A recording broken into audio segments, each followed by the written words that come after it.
Yes. Yes. All right. All right, Nigel, we'll have you start in just a second. I'll just say a few things here for the group, both folks online and folks in the room. So we're ready to get started now, John. All right. Welcome, everybody. Welcome. So I'm Dave Hansen, president of the Houston Electric Auto Association.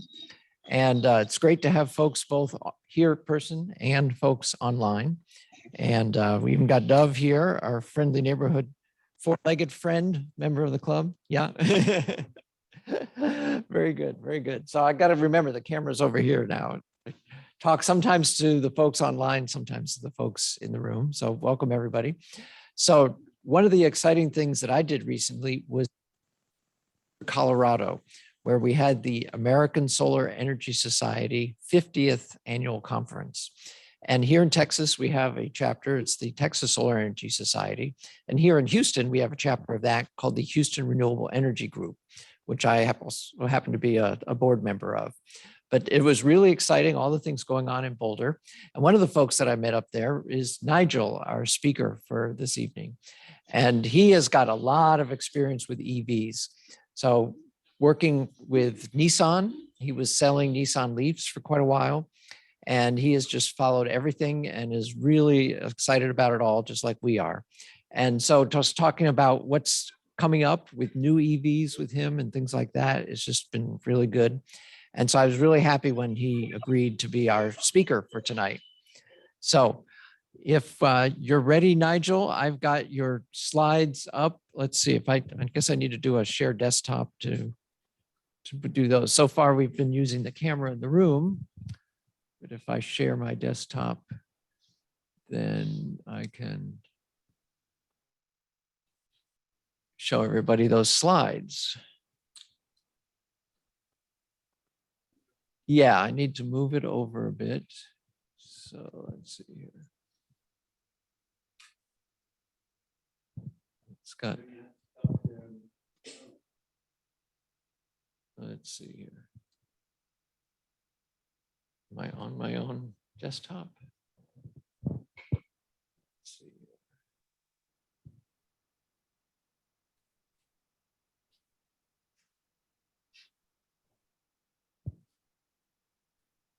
By the way, everybody, this is a shot that I took there in Boulder, one of the electric buses that they have. So it was exciting to see those there. Let's see here now to get.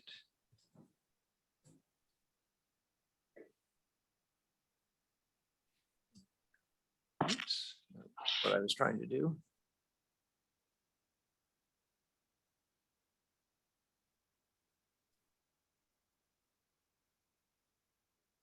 Okay, need to, come on.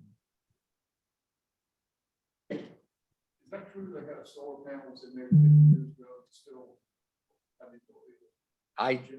I do believe so, because there is nothing basically in a solar panel that wears out. I mean, it's got electrons moving through it, but no other moving parts. And so you can have chemical effects, so some degradation, but to have them, so probably not 100% of what they produced 50 years ago, but to have them produce a significant amount is not surprising at all. The thing that usually goes bad is when you have them out in the environment, you have freezing weather, water can get into something. And as you know, just like roads and such, expanding freezing water can break things apart mechanically. So as long as you protect them from things like that, there's nothing inherently about solar cells that makes them go bad with time.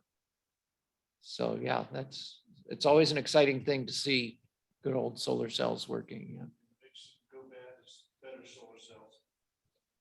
Yeah, folks like to make use of an area, and that's sometimes why they're replaced with newer ones, is because it's better. All right, so I maximize that.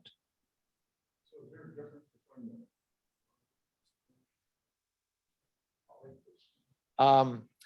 Yeah, we can get into that when we get to like Q&A with Nigel, and then we'll do more discussions afterwards.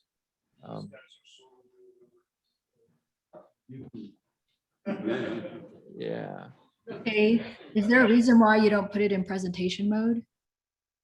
Well, I'm trying to get this bar off of the top up here. I don't know why this bar got stuck. There we go. I'm gonna slide it down to the bottom. And now I'm ready to, yeah, sit under.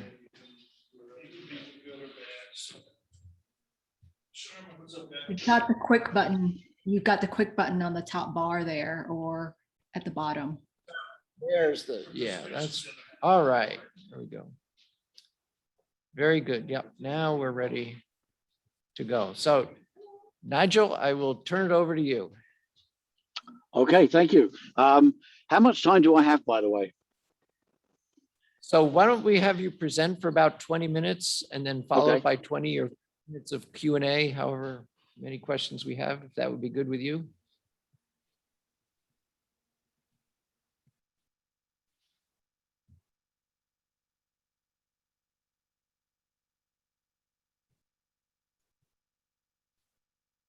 So there's a lot of things to cover here, and you can ask as many questions as you want, whatever type of questions you want. What I'm going to do is I'm going to show you here a slide deck that I have had printed onto sheets so I can show it to customers at events. A lot of the events we do are outside, outside, thankfully, outside events now, which is perfect. And I have made some props that I take with me, but what you're going to see in a moment is one of the things that we talk about. Now, it's talking about emissions, and not everyone is interested in new emissions at all. Depending on where you are, that's not a big concern to people. But I'm going to show you what I'm talking about with the people that are interested in the emissions. So if we could go to this next screen. Are you doing that from there, by the way? Yes, I will. It's just not. Okay. Yeah, no worries. Going. I thought suddenly Not I had going. no sound, no sound, and everyone was waiting for me. Oh. There we go. All right. All right. Yeah, it's great to see all those solar cells.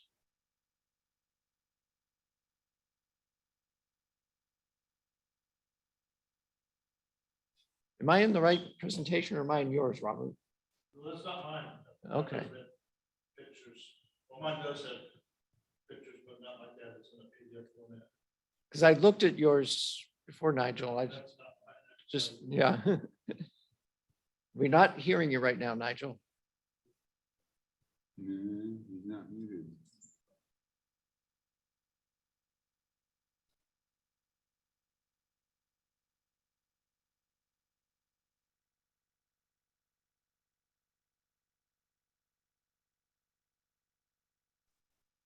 We're not hearing you, Nigel. Do you hear me? Well,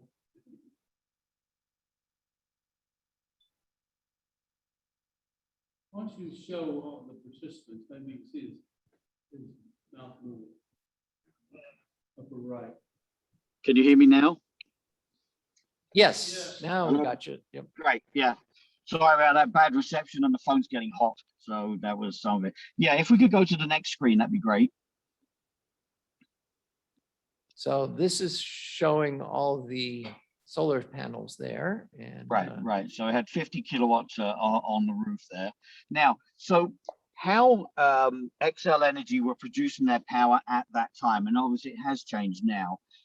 Our store was using 904 kilowatts hour of electricity a day, which created 1,690 pounds of CO2. So each of those little spheres that you can see there is 1 pound of CO2. And if you could imagine them as a yoga ball, they would be a yoga ball 30.5 inches in diameter. So that's 1,692 of them. And you can see it's 25 foot by 25 foot by 43 feet. That's how much CO2 our store was producing out of the energy that we were using every day. If we can go to the next one. So we put in LED lighting throughout the building, and that made the biggest difference. Oh, that's gone too far, that one. That's yeah, that one there. Okay, so that's putting in the LED lighting. So we saved 773 pounds of CO2 per day. So we're down now to 917 pounds. And if we go to the next one, the next slide. And this is after we put in the solar panels as well, dropped us down to 399 pounds. So now we're down to 518 pounds from 1,690 pounds. If you can go on to the next one. So this is what 1 ton of CO2 would look like. This is actually, it'd be slightly different at our altitude, but at sea level, this is what it would be. It would be a 33-foot diameter sphere. So over the course of a year, we saved 88.7 metric tons of CO2, and that was just our store. Obviously, if every store was to do that, or everyone was to do that, we'd cut down an awful lot of the CO2. The only downside for us is that we have a charger there, and a fast charger, and we never charged for power. The only problem with fast chargers is that you're saving all of this power by using your solar, but you don't have a battery backup. So as soon as someone switches on the fast charger, then our rates went through the roof because it just pulls so much more power. So we learned that actually one of the things that we need is a battery pack. And I was trying to get one there for quite a long time, like an old Leaf battery pack that we could use to for peak shaving. So we could offset the amount of power that was being pulled out of it by taking it out of the battery as well. But we never quite got to that. But that is one of the things for people to consider, because peak 480 volt 3-phase is pretty expensive. So anyway, I like to be able to show people what things look like. So sometimes I'll go and draw a big 33-foot diameter circle if we're in a big parking lot, so that they can get an idea of what that actually looks like. If we can go to the next slide, please.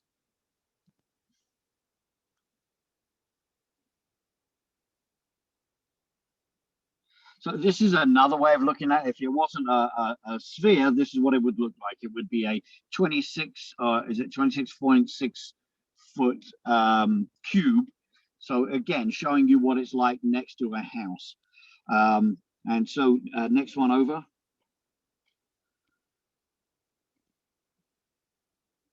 Now, this is New York City. This is how much they produce, just New York City, in 1 hour. And each of those spheres that you can see there is a 33-foot 1-ton ball. So in 1 hour, they produce just over 6,000 tons. If you go to the next screen, this is 1 day. And so they produce 148,000 tons in a day. And again, these are all 1-ton, 33-foot diameter balls. And then we'll show you a year, which is the next one, which is 54 million tons. Like, where is it? There. Wow. That's 54 million tons. Now, this is a very cool company that I discovered. They're actually in England, and they have systems. They're called real world visuals, and they cover everything. So if you ever wanted to talk about water and wasting water and how much fresh water there is on a planet, including glaciers, they can show you that in one drop. So they put it into one drop. All the water on a planet would be about 1,250 miles in diameter. But I do this because it just makes people realize, because when we're talking about, people are talking about CO2, it's like, okay, what does that mean? Like, for instance, 1 gallon of gasoline weighs 6 3/4 pounds. If you burn it in a gasoline engine, it produces 19 pounds of CO2. And obviously 19, so that would be 19 30.5-inch diameter balls, or 19 2-foot 1-inch cubes. So I actually made a display out of garden PVC tubing. So I made a 2-foot, actually made 19 2-foot 1-inch cubes, and I take them out and I spread them out when I'm doing an event, so people can see physically what it looks like next to that 1 gallon of gasoline. I find visualization is a great way to get a message out to people. If we can just go to the next slide, there's only a couple of others, I think, which just shows, dropped on top of New York City, how much CO2 America produces every day, which is nearly 19 million tons. And that's what it would look like dropped on New York. And if you'd want to go to the next one, I think it might just be another one from a different angle. And I don't know if there's a, yeah, there you go. And I don't know if there's any more after that, but that's, you know, that's daily, which is 218 tons per second, which is remarkable. So that's one of the things I do for outreach. We are at a really interesting time right now. I mean, really, after 10 years, well, actually, I've been selling electric cars for 14 years, but after 10 years of building foundations, finally, people are starting to build on that foundation of EVs and are making vehicles, which is why so many people are starting to come out with them now, which I think is absolutely fantastic. And I don't know how many of you actually drive EVs, but they're a hoot to drive. If you know, if you were to say nothing else out about them, they are just so much fun to drive. Now, there's a few things to talk about right now. Obviously, the 800-pound gorilla in the room is the what happened to the Bolt.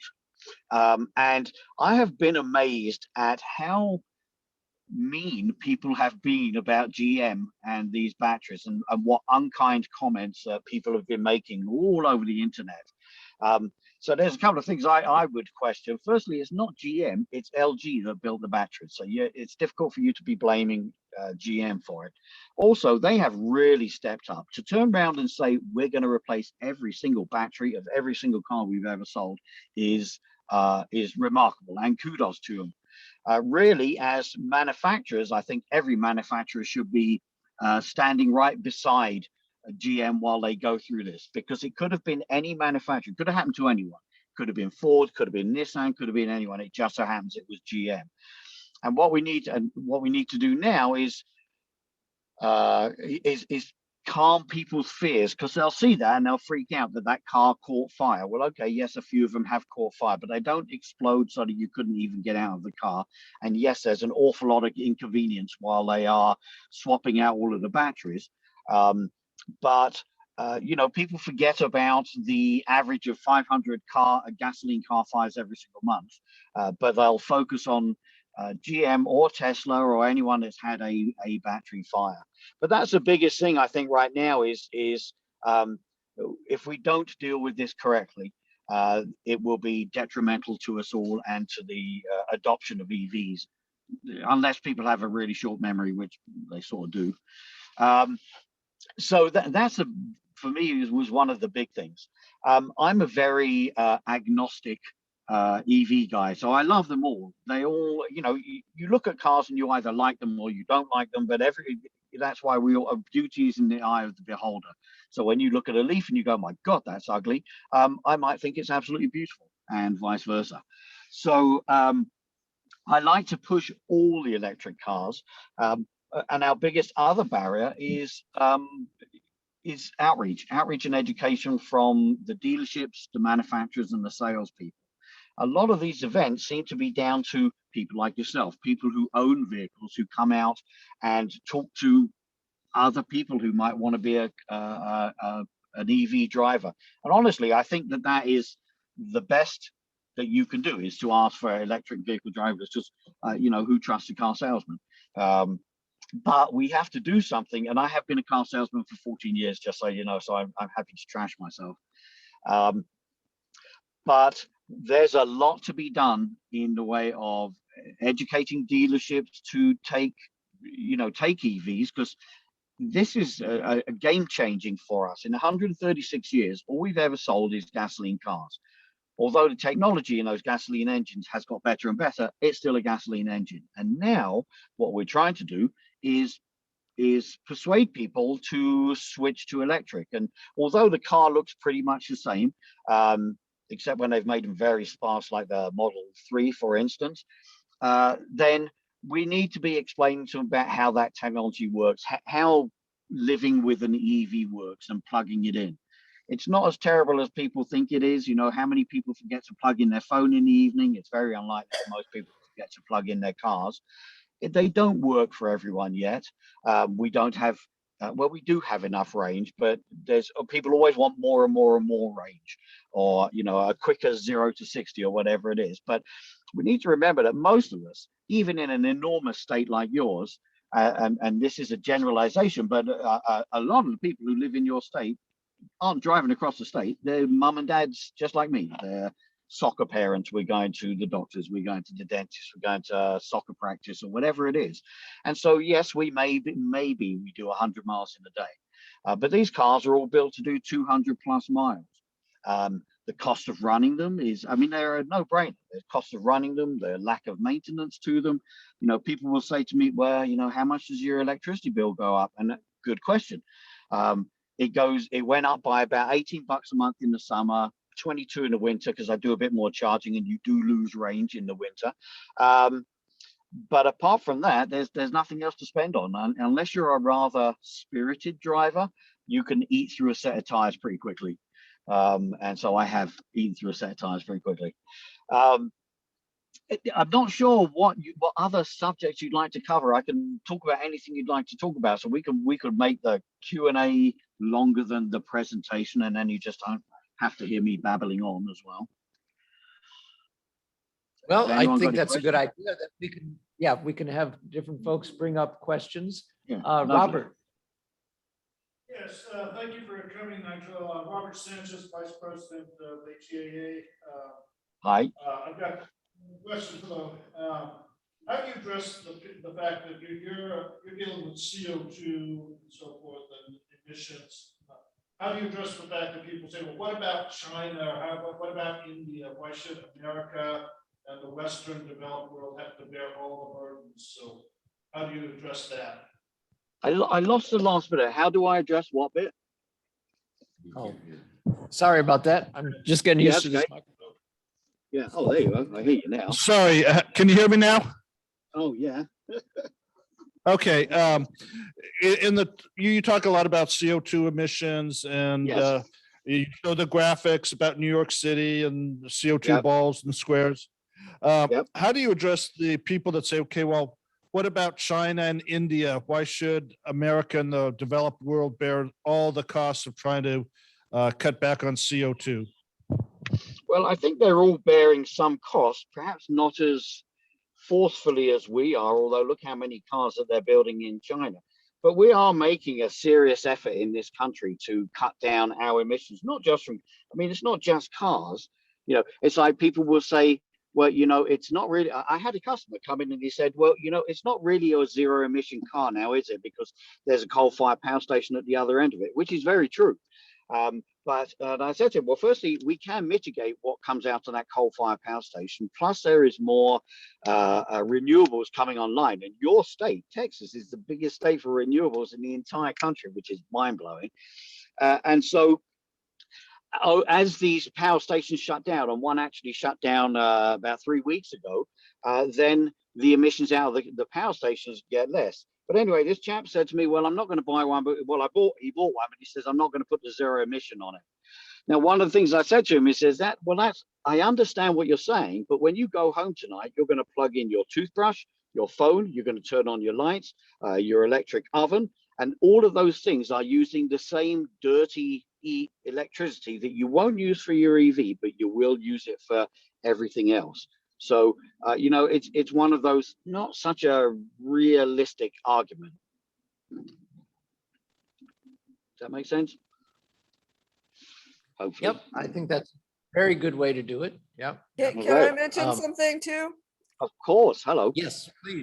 When you're talking about India and China, when you look at their amount of total emissions since the problem that have contributed to climate change, they're still way behind Western countries in their total emissions. And yes, they're ramping up now, but their emissions rates have been very low for a long time, while the Western countries have been polluting. Right. And we can't do it all at once. That's the other thing, is we just cannot flick a switch and everything is suddenly electric. We're going to have to gently transition people through this. An interesting thing, I think, is that looking at a lot of the cars, and feedback I've got from a lot of my customers over the years is that a lot of the cars, well, they all look the same, a lot of them, because they all look a little bit like a Tesla from the side. Black roof, slope back, bare interiors. We're wanting to get people to get into a different sort of car. And if we make it look too weird from the outside or the inside, we're just going to turn them off and they're not going to step in it at all. And what it reminds me of is, like, if you look at the F-150, the Lightning, firstly, when that comes out, that is going to be the game changer that changes mindsets, particularly in states like your state where people need their trucks or they want their trucks. They got to be able to haul stuff around. And that's all they wanted was trucks. And now finally we have trucks. So well done to, you know, Rivian, Ford. I'm not sure about the Tesla as being a practical vehicle for hauling anything, but who knows? But what I found is that when the cars look too weird, my analogy is, look, if you want someone to get into a car, it's a little bit like if you have a dog and you want to give your dog a pill, but you just try and give the dog a pill, it's not going to want it, and you're just going to have to ram it down its throat. But if you wrap it in something familiar, like, say, bacon, then the dog is happy to take it. And perhaps if we're making vehicles that look like the vehicles that we're used to, but just happen to be powered a different way, that might also encourage people to get into EVs quicker. There you go. Yeah, I think we should definitely wrap our EVs in bacon. That'll make them very tasty. Wrap me in bacon. All right, we got another question in the room, and now I'm on it to move the microphone. All right. Hi, we've been driving Bolts for almost 4 years now. Yep. And we just got Chevrolet's communication officially about the recall. We've been doing Yep. everything they suggested not to do over that whole time. We haven't had a problem and we feel very confident with our car. How Yep. worried do we need to be? And when they say they're going to replace, defective modules, does that mean they're going to test to see whether or No. not they're defective? No, because what they would have to do is strip that battery down to its bare parts. The problem with it was a program that had been programmed into one of the robots that was actually just clipping one of the little tabs, and it wasn't doing it every single time. And so rather than try to dismantle, and they all look like an A4 piece of paper, but, you know, obviously thicker, like pouches. And you can't really, you'd have to take them all apart, check them all, and then put them back together again. So it's easier for them to do it this way. And then when they've got all the batteries, well, they'll repurpose probably a lot of them. Me personally, no, I wouldn't be particularly worried. Obviously, I don't want it to catch fire in my garage, but it hasn't happened often. And it is a fabulous little car. It really is a marvelous car. So I would continue driving it. You know, someone said to me yesterday, funny enough, well, you know, they're going to give me 40 grand. What shall I get? And you're so spoiled, but you're not quite spoiled for choice because there's not enough stuff out. Like, if I had the 40 grand, I think I would give them back the car purely because I have that cash, and then I would lease something for a couple of years. Because the technology over well, not the technology, but the designs of the cars is going to change a lot in the next couple of years, like 22, 23, 24. I leased my cars so that I can get into the car I really want is a Canoe, CANOO. I don't know if any of you have seen that. Either Canoe or the ID Buzz would be what I want and I need, which is the ground clearance, the all-wheel drive, the practicality of hauling camping gear and everything. So that's the sort of thing that a lot of us need that just isn't offered right now. Everything is a 5-seater car. So yeah, hang on to it if you want, but if it's a great deal from them, you know, do they pay off your car and you can keep it, or do you have to return it, or do you lease something else? There's so many options for you. Yeah, thanks. That's good to hear that information about the robots and the tabs. I just heard something about manufacturing defects, so that's good to get that additional info. And it's so good that you mentioned about the leasing, because yeah, as we all talk among ourselves here in Houston, that's also often been said that if you lease something, then you're able to get the latest technology again quicker, as opposed to, you know, traditionally a lot of people will buy a car and keep it for 15 years.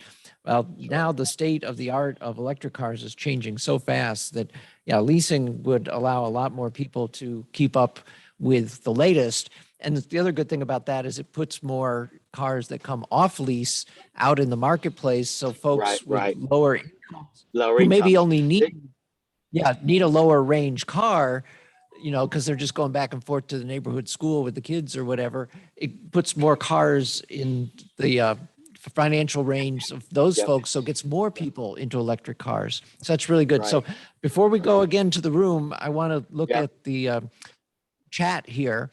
And from James Ornstein, we have for you, any comments on EV ready? Building codes requiring 220 volts AC wiring in residential garages and more for commercial? Well, the comments are, yeah, get it done. I mean, honestly, I think that anyone that wants to come and build in any one state, if a developer comes in and says, well, I want to build, 1,000 homes, that we should be saying to them, yes, that's fine, but you must put in a charge, or not necessarily a charger, but you must put in at least a box with a 220 outlet, a 50 amp breaker on it. And you really should be not giving people just the opportunity of having solar on the roof. While you're building that house, you need to put solar on that roof. We just need to make a bigger effort to push the developers. I mean, even in Boulder, they don't have to put up solar. They're kicking and screaming about putting in charging stations, but you know what? They just need to be done. So, just get it done. So hopefully Yeah, that's great. Yes, I agree with you. Yeah, putting in the wiring when something's being built is definitely the way to go. So Fred, you had a question? Well, I was going to have you ask it, but I'll ask it. Hi, So Fred. on the LG, are they going to take the responsibility for this cost to GM because they're the ones that screwed up? And my second question is, I thought LG made batteries for other brands of cars as well. Are we looking at other possible recalls? Well, I suppose the possibility, it depends whether they're using the same line or whether they've got the same programming on those robots as well. I'm sure we're going to find out in the near future. This is far from done, but just the fact that GM turned around so fast and just got it done. Honestly, Nissan did not do as well when they had the problem with their 11 and 12 batteries. That took them a long time to get them to change it out. And then also the 2016s, which we were seeing at the dealerships, we were seeing them have problems, but Nissan just seems to be a bit blind to it. Finally, they agreed that the 30 amp was giving them problems. So when they had to replace one, they were putting the 40 kilowatt instead of the 30 back into it. Now, what was the first bit of your question? What was your first bit? Are they going to cover the cost? Is GM going to cover the cost? That's interesting. I'm sure they don't want to, but I'm sure they're going to have to come up with something because, it soils everyone's reputation by doing it, and it really should not be up to GM to have to bear this burden. So we'll see. Yes. Yeah, we will see. So I noticed there that Laura D, you raised your hand. Did you have a question? Yes, I do. I really want my next car to be an electric car, and I don't want to spend a lot of money on it. What are my best options for older and used electric cars? I see the Chevy Volt has been around since 2011, and some of the first model Volts are fairly inexpensive. Are there other cars that I should be looking at as well? Yeah, well, there's not that many different types out there right now, really. It's been the Bolts, the Leaf, and the Volt. I mean, I love the Volt. It depends on what you need, right? This is the thing, is it doesn't matter if a car is $10. If it doesn't do what you need it to do, it's the wrong car for you. Like people will get out of a car and go, well, it's not quite what I want, but it'll do. It's like, yeah, that's like marrying the wrong person. Yeah, I wanted taller and blonder, but yeah, she'll do, or he'll do. You've got to have what you need. So you don't sit in it a day later and go, man, what did I just do? Why did I do that? So the questions you'd ask is, how far do you go on your longest day? Can you plug in at home? Can you plug in at work? What's the availability of level 2 and level 3 chargers around you? How far do you go? There's a question for you. How far do you go? I heard that the Leaf has a problem because it's air cooled, and that doesn't work as well in our climate. Right. So it's different. So It's an air-cooled system, so it's what's called a passive air system, and everyone else has been using a thermal management system. So like the Teslas and the Bolts and such, they have all this tubing that runs through the battery and either cools or heats the battery to keep it at its optimum temperature, which I want to say is 77 degrees, but I may be wrong there. And so they're able to cool it. The biggest advantage of it is if you're a road tripper. Right, so I'm going up to, I'm driving from Boulder to South Dakota in a Leaf, and it's a 220-mile range. But as you say, it's an air-cooled system. So the main advantage of the thermal management is, let's say I drive 220 miles and I stop at a charger. Now my battery and everything is going to be pretty warm from driving 220 miles, and I'm going to plug it into a charger, and it's going to charge me up in maybe 45 minutes to an hour, perhaps. Now, the next 220 miles I get to with my battery, it's going to be even hotter. So the battery will manage itself, so it won't let itself charge as fast as it could, so that it doesn't overheat. Whereas the thermal management system means you can drive 200 miles, fast charge, drive for 200 miles, fast charge, drive 200 miles, and so it goes on. I mean, no battery loves a lot of fast charging anyway, but if you wanted to do it, you can do it.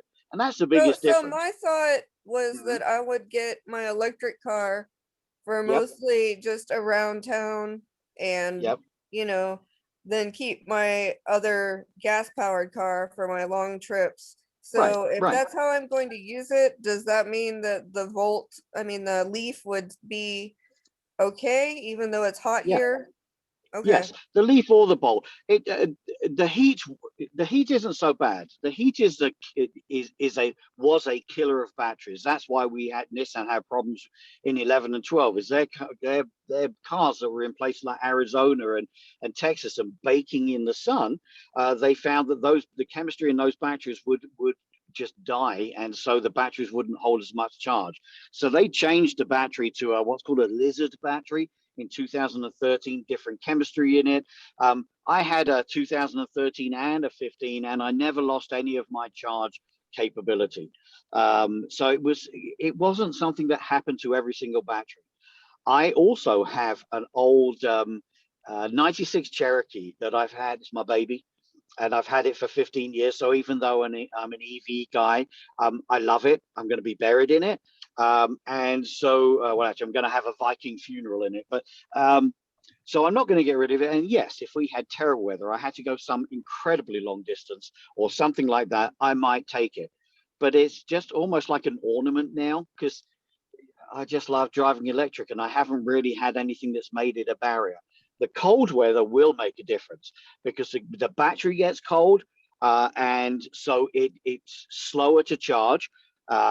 Turning on the heat is going to suck power out of it. Bunny hopping off of every single traffic light is also going to drain your battery more. You know, your spirited driving is going to do it. There's so many things that affect these cars. But you are welcome to call me anytime. Any of you can call me anytime if you've got any questions. But you were saying, you know, what do you want to spend on a car? There's my question. Do you want to spend a chunk of cash in one go, or do you want to have a lease payment or a payment on the car? And then there's a lot of other things to look at. Right now is a weird time in our market, right? Because there's the chip shortage. So now there's not many new cars to sell. So no one's giving away their cars, although there's lots of deals on them from, you know, XL Energy and the government and things like that, and a little bit from dealership. No one's giving them away.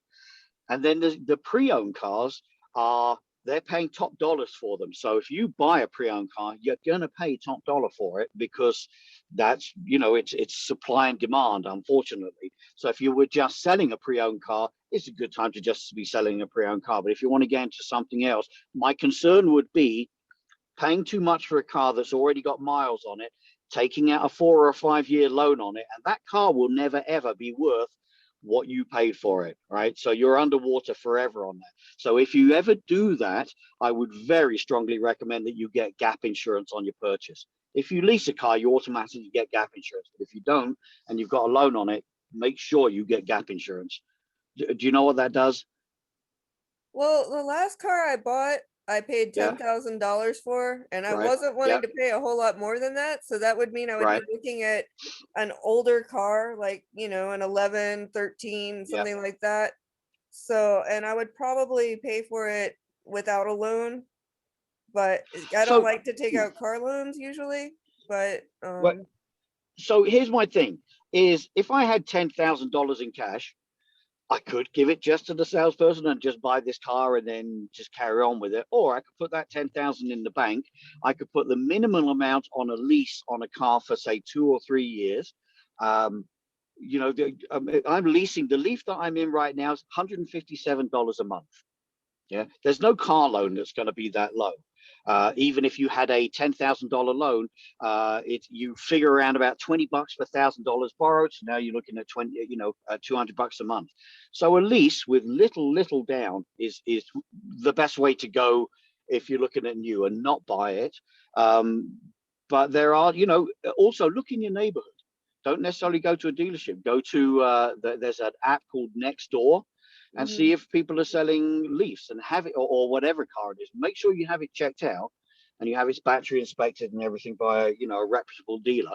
But that would be the other way to go. But feel free to call me anytime. thank you. Well, So that's good.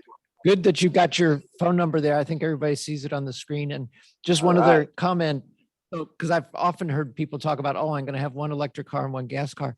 Remember that if you infrequently make the trip that you think you need a gas car for, the rental car market is still out there. It doesn't go away. Gas cars are disappearing just because you decide that your daily driver is very well met by an electric vehicle, either purchasing a used one or, as you say, Nigel, leasing one.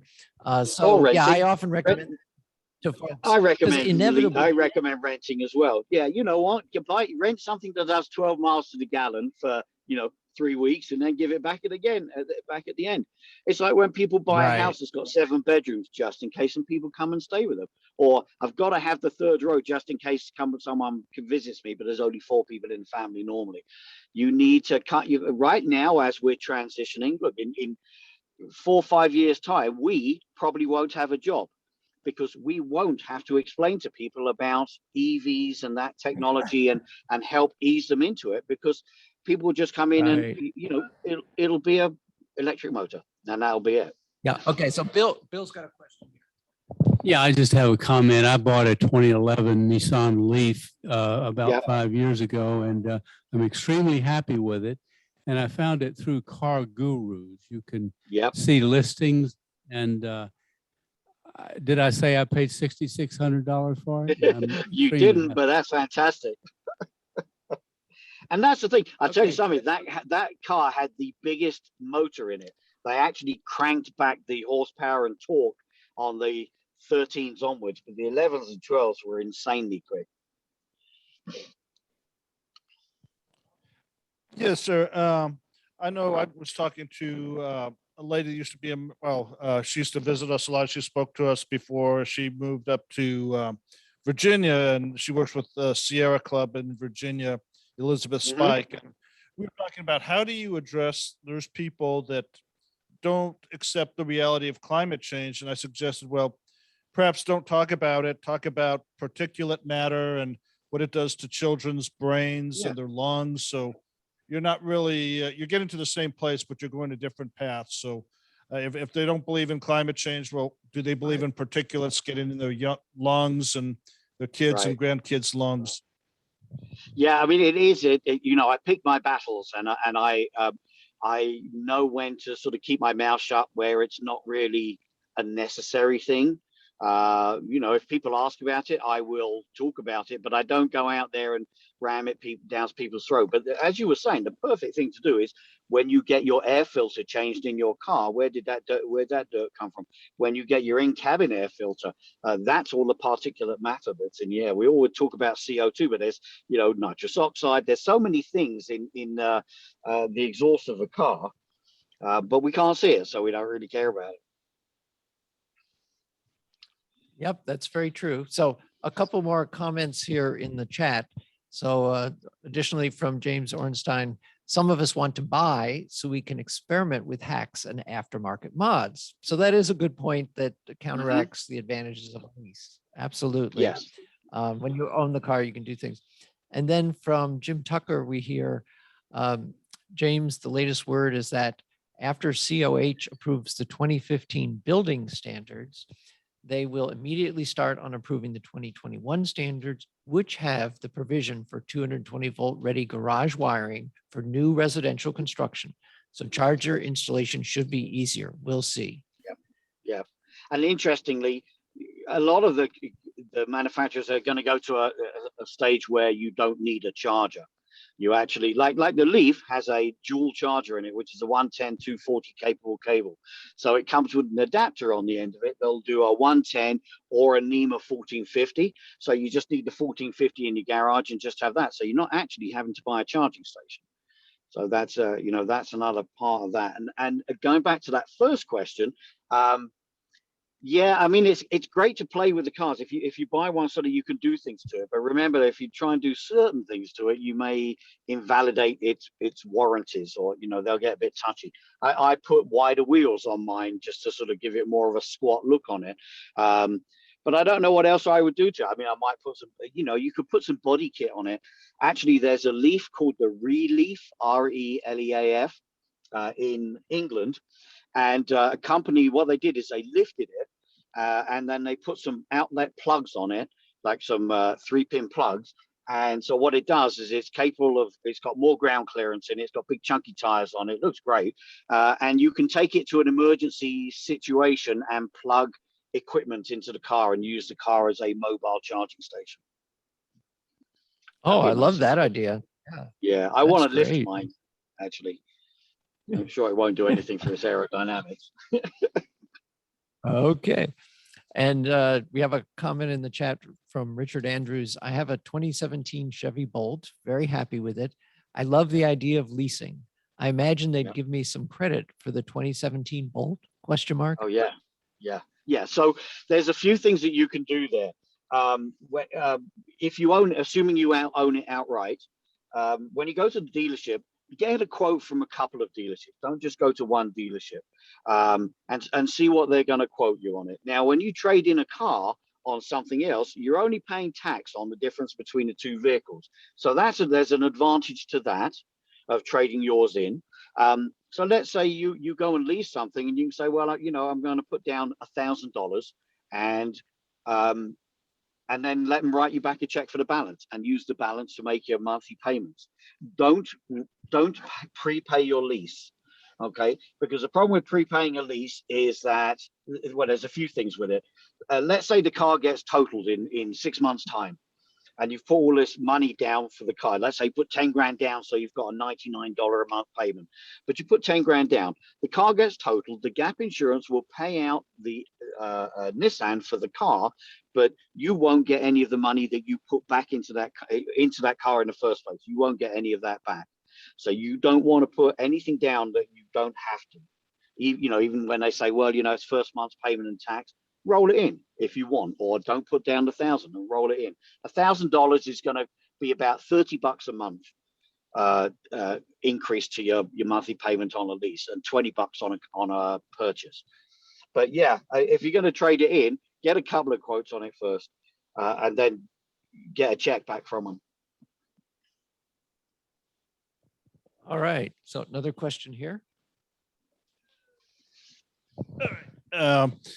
Just it's more of a comment than anything else. It's like you talk about choosing your battles, and then I think a lot of the problem, like with alternative energy and EVs, it's got sort of like a liberal left stigma to it, but there's nothing more libertarian than a EV powered by a PV. You can tell the cartels and the monopolies to go take a hike. You're not manipulating the market anymore. I'm a producer of energy, not just a consumer. And it also deals with national security issues too. Your money's not going to hostile regimes that support terrorism, where tomorrow's 9/11, so that's very apropos. It's also for the environment, is for your pocketbook. It's like you get to keep your money in your pocket instead of going to pay for maintenance and gas and energy Yeah. cartels. And there's also the thing about the economy. You probably know about this, that many of the recessions were preceded by an energy price spike. And then that usually means oil. So usually from the OPEC cartel or whatever, but it can help possibly avoid war, possibly avoid recessions. So that's Yeah, all. I mean, we just need to be self-sufficient, period. Everyone does, really, because it's this whole supply chain thing has just shown you how reliant everyone is on everyone.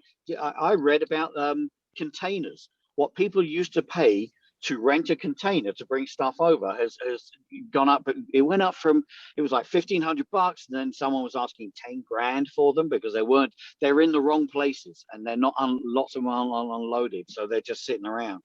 So yeah, when you had all that winter storm, you remember, I'm sure you remember your winter storm. If you'd have had a car that had a vehicle to grid or vehicle to home, you could have run your home off of your car for, like with the Ford, with the Lightning, you'd be able to run your home off of your car for a couple of days if you needed to. Yeah, that's great that you bring up about how you can get power out of a car, power things at a home and so forth. That's a really good point. And also the point about the price spikes for gasoline. If you look at the data, the actual price inflation adjusted for many, many decades for electricity has been amazingly stable. So, obviously it's more now in real numbers than it was in the 1960s. But if you actually look at it, inflation adjusted, people who have depended on electricity have not had to suffer price spikes, whereas we've all seen over the decades, the price of gasoline goes up and down and up and down. Sure. So it's, Yeah. of course, it's driven people. You used to work at a dealership. And so, yeah, some people want to buy economical cars, and that's usually when the price of gas is up. And then when the price of gas is down, people want to buy, as you mentioned, the 12 mile per gallon type vehicles. Yeah. We have to work very hard on the dealerships side and the salespeople side to get them to understand. There's so many myths about how long it takes to sell an electric car. For sure, it takes a little bit longer to explain that technology.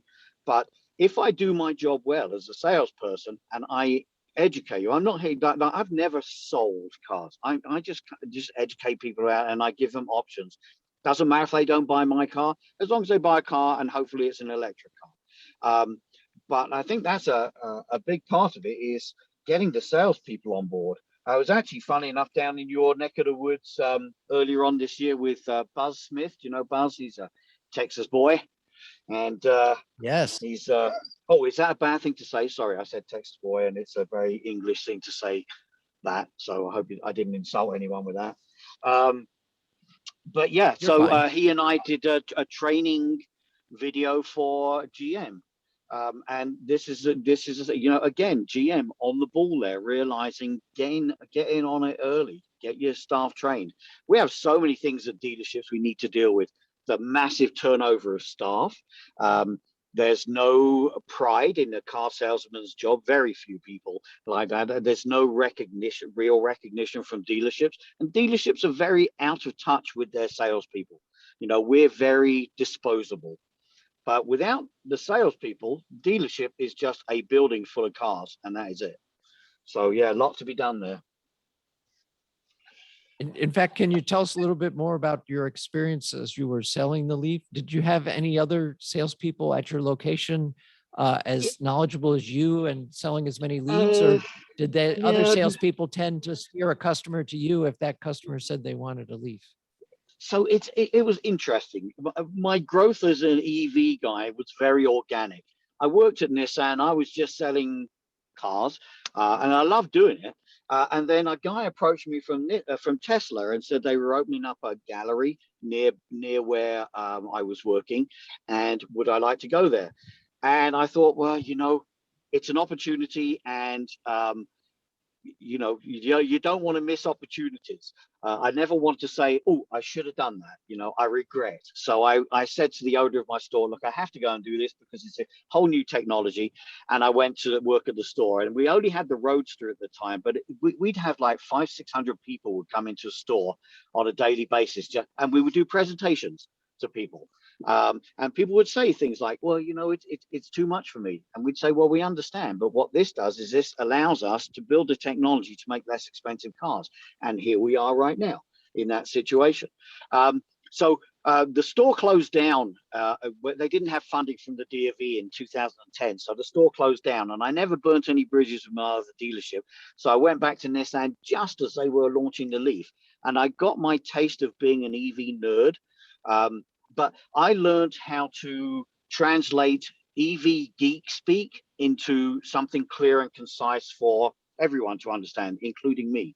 And so that's how it started. Is when I went back to Nissan, I just went and did ride and drives, or I went to what do you call them, markets, farmers markets, or cars and coffee, and just got chatting with people. I never rammed it down anyone's throat, none of it. I just like, oh, look, here's a whole new technology. And that's how it started, and it snowballed.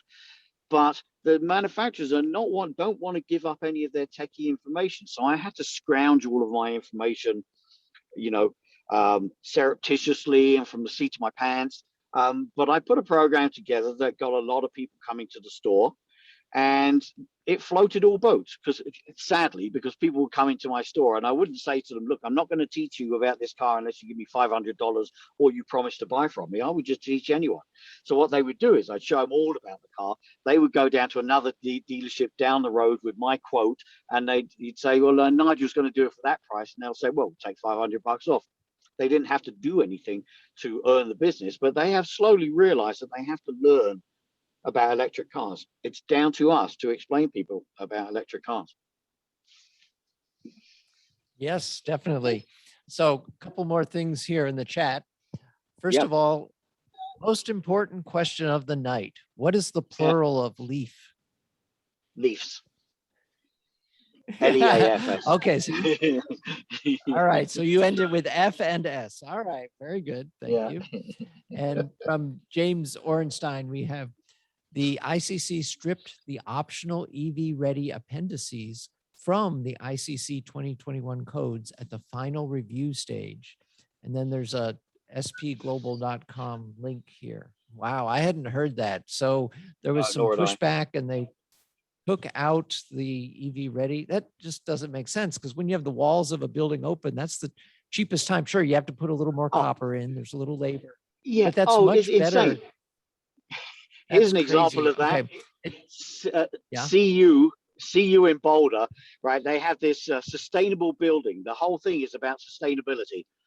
And I called them before they'd even broke ground, and I keep reminding them, you need to put in charges, you need to put in charges. They didn't put in charges. And then afterwards, they had to come back and do all of this trenching that cost them, 5 times as much as it would have done if they'd have just wired it up in the first place.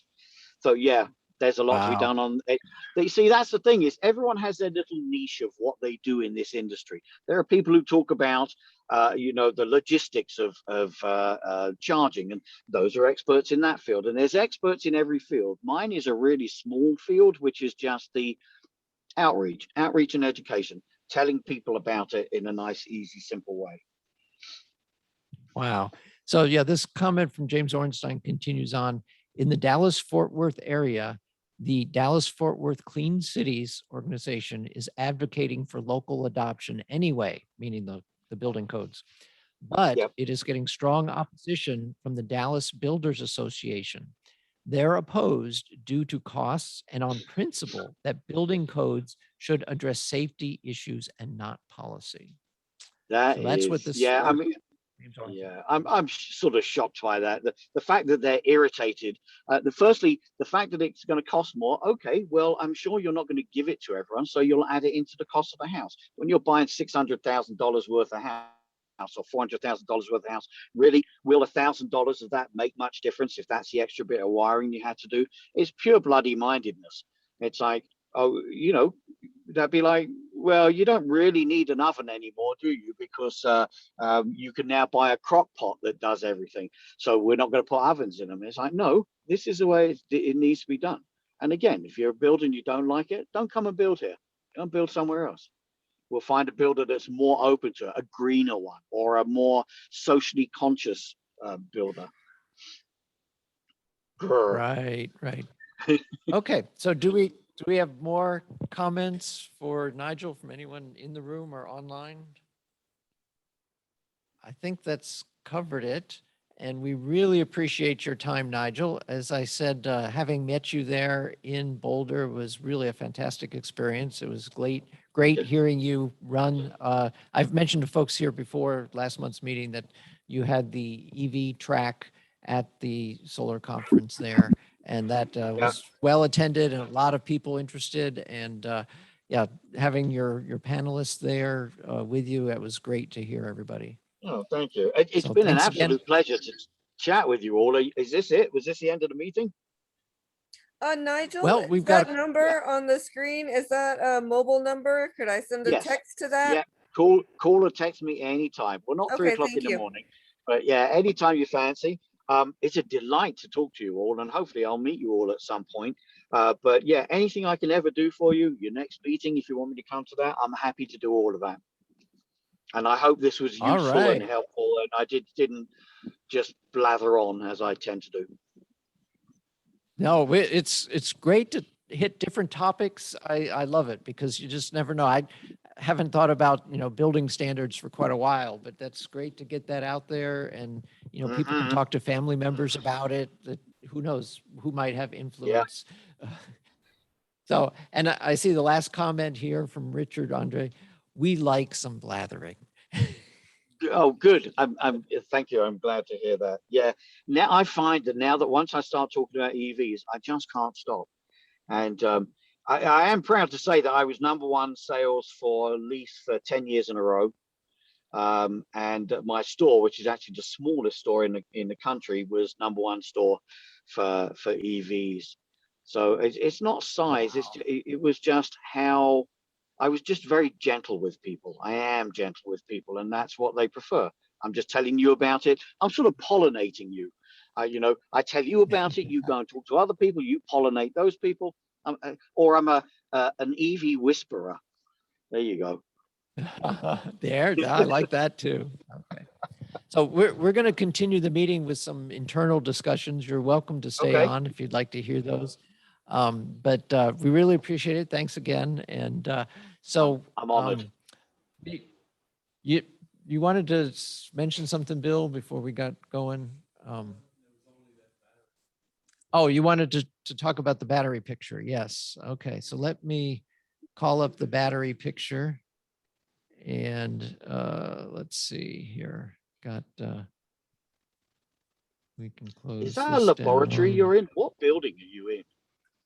What is that? So what we are using, and it's free of charge for us, which is great, is the space that an organization called TXRX. It's a maker space. TXRX, of course, meaning transmit, receive in radio lingo. And they have this building. And right now we are in the smaller classroom. They also have a computer lab, and they also have a big high ceiling, really echoey room as well. And so we use whatever room they have available for us. So yes, in this room, I believe I'm sitting next to one of 2 3D printers, and there's a number of other 3D printers. These are laser cutters. Okay. Great tech. And so, yeah, it kind of looks a little bit, as you say, like a laboratory, but it's the classroom here. Yeah. I've got a shirt just like that guy's shirt.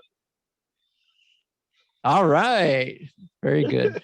All right. So let me call up your picture here. I'm going to share.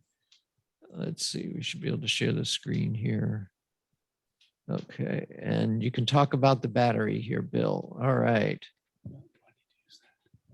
Yeah, so people online. Okay. Hello, my name is Bill. This is there are actually 2 batteries pictured. One of them is partially disassembled. These are 10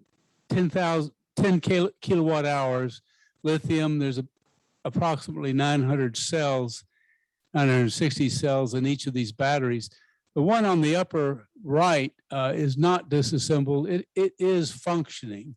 And the large silver thing in the middle is the battery management system. This is a 48-volt pack at 200 amp hours.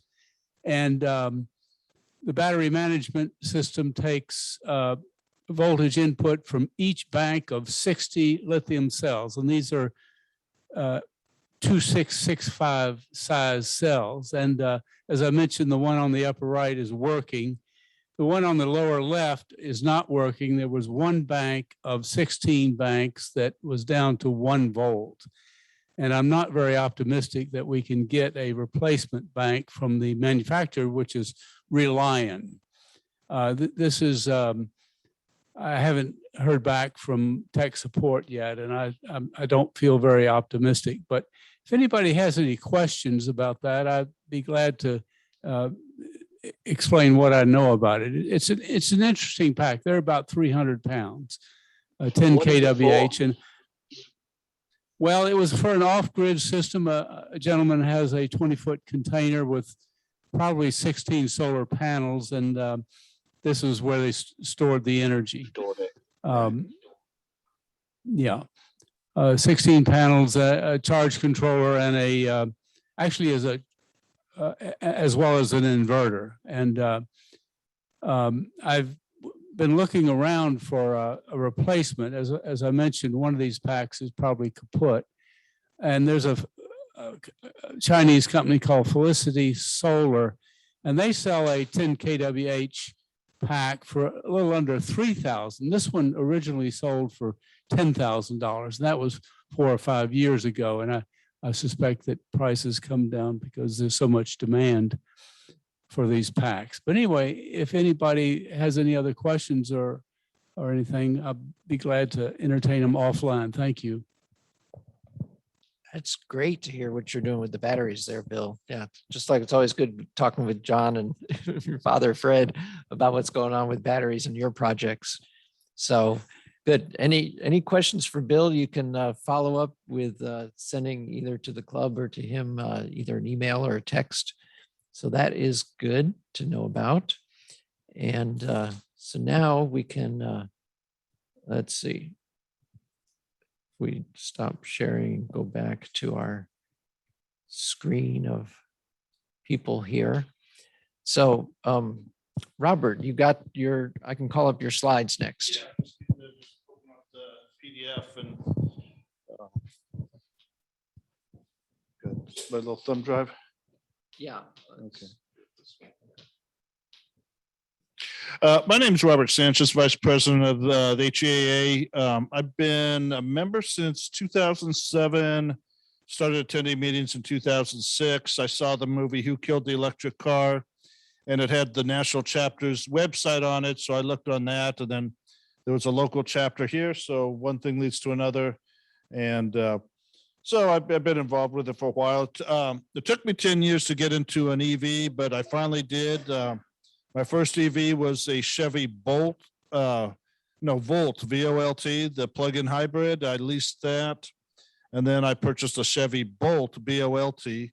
So I've yet to do any long range travel, but the thing to do is just plan your trip very well. And then there's an app, a Better Route Planner. Was that it? Yep. A Better Route Planner app that one of our members is working on. So it is possible. People travel back and forth throughout the country on EVs, and our former president, Kevin Douglas, he goes to Tennessee a lot from Houston. So he says he's had no trouble with that. He's always found a place to charge. You just have to plan your trip better and know where to charge, know your alternate charging stations, and of course, be a little bit conservative on the pedal. So no pedal to the metal driving. But my topic tonight is, somebody raised the question, a member says, okay, where is HEA going to be in 5 years? That trucks are coming out, electric aircraft is coming out, watercraft is coming out. If you go to our website, there's articles on different aspects of EV transportation. And my thing is, okay, there's still a need for it. We might not have to educate people as much as we have to do in the past, but there's still a lot of misinformation and just no information, period, out there. So I think a lot of our job will be advocacy.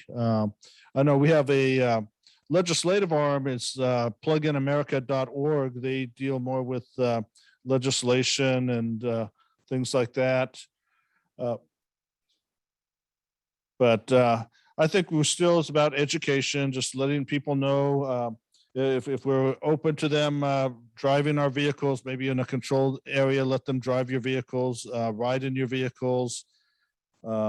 Just show them, hey, it's not a fringe technology. And then if you ever go to pluginamerica.org, they have a counter that talks about how many EVs were sold in the United States, and it's getting close to 2 million. So 2 million vehicles is not a fringe technology at all. So it's not a vehicle powered by rubber bands or anything like that. So,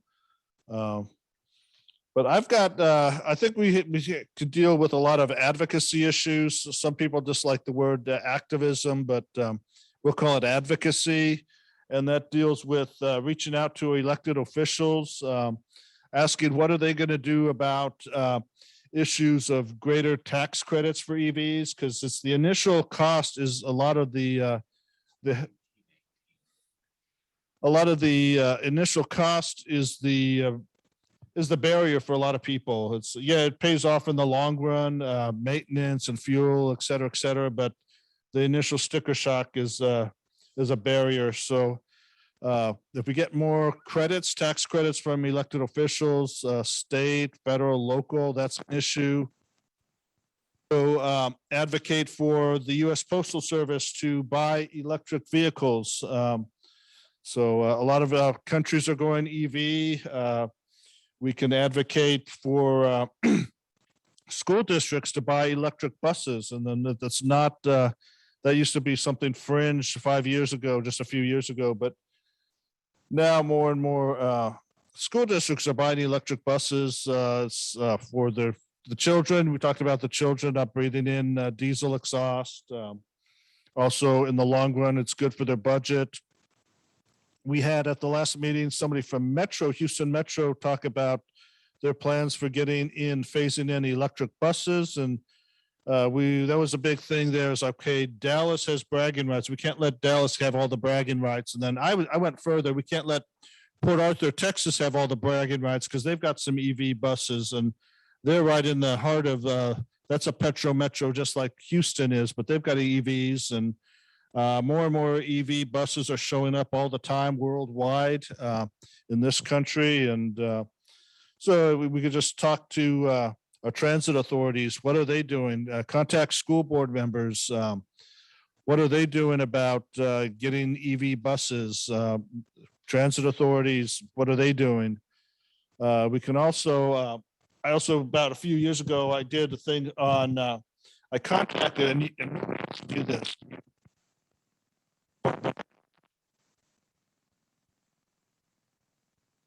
Nationwide about EV taxis, like the BYD taxi vehicle. So just educate people. A lot of times it's a lack of knowledge that people don't have. And then, of course, there's, like I said, a lot of misinformation and disinformation out there. So if you educate, and don't try to ram it down anybody's throat, like the last speaker said, just tell them about it, and then here's the benefits of it, and then hopefully, I don't think anything sells itself, but I think in this case, a lot of times the technology can speak for itself in the budgets. If you're budget conscious, well, if you're long range orientated, EVs are the way to go. If you're more short term, we need more greater tax credits, perhaps toll road exemptions for EVs. Also the infrastructure, before I forget, expanded infrastructure, because there's still an issue of range anxiety.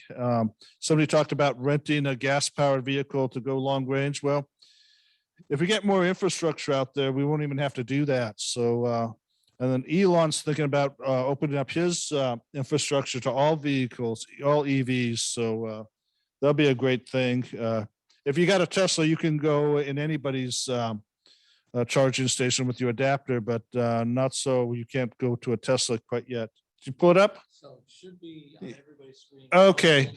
That's your first page of your 32 pages. Okay, I'm just gonna go through this really quick. A lot of what what's in here is I just talked about. What's the, Yeah, so you can scroll. if you what want. here? That should scroll too. Yeah. Okay. And if anybody wants this, I could send it to you. My email address is Sanchez, SANCHEZ 97 at hotmail.com. And I encourage people to reach their elected officials, reach the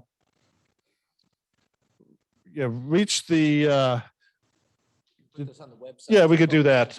Yeah, don't- that too. Yeah. From you individually. So we could do that too. And talk to the school boards. I contacted them, and what I think, and this is my opinion, is if you use an old fashioned letter, stamp and letter, I think that shows that, hey, you went to the an old school letter. You care to go, you care enough to do an old school letter. So, but sometimes all they have is emails and internal emails through the websites. There is good news. We do not, with the exception of Toyota, we do not have to contact the automakers anymore. So you're always hearing daily about vehicles, EVs on the drawing board or on the market. So we don't have to contact, well, Toyota, we got to get them in the right direction. They're still into fuel cells, but I think they're going to regret that if they don't change course soon, but that's another story. And I like Toyota. But we could contact FedEx, UPS. They're going EVs. Postal Service is kind of dragging their heel. It's government, so they drag heels.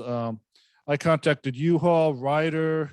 Bluebird has an EV bus. Thomas built. I think Peter built too. Contact Greyhound and Trailways. There is a thing called a coach bus, like a cross-country electrical coach buses, and so I think the Proterra city bus went up 1,000 miles on one charge. But they made news sometime, and also taxi companies. If you'd like, just contact maybe 5 taxi companies in your area, or let them know about it. Get some information about EVs that can back up your thing about EV taxi cabs. BYD is big into that. I think they've exported some to Santiago, Chile, because they got some really bad air. Everybody does, but and then so just back up what you're saying with school buses and so forth. And says, okay, here's a list of different providers, and our club is brand neutral. We've got Teslas and Bolts and Leafs.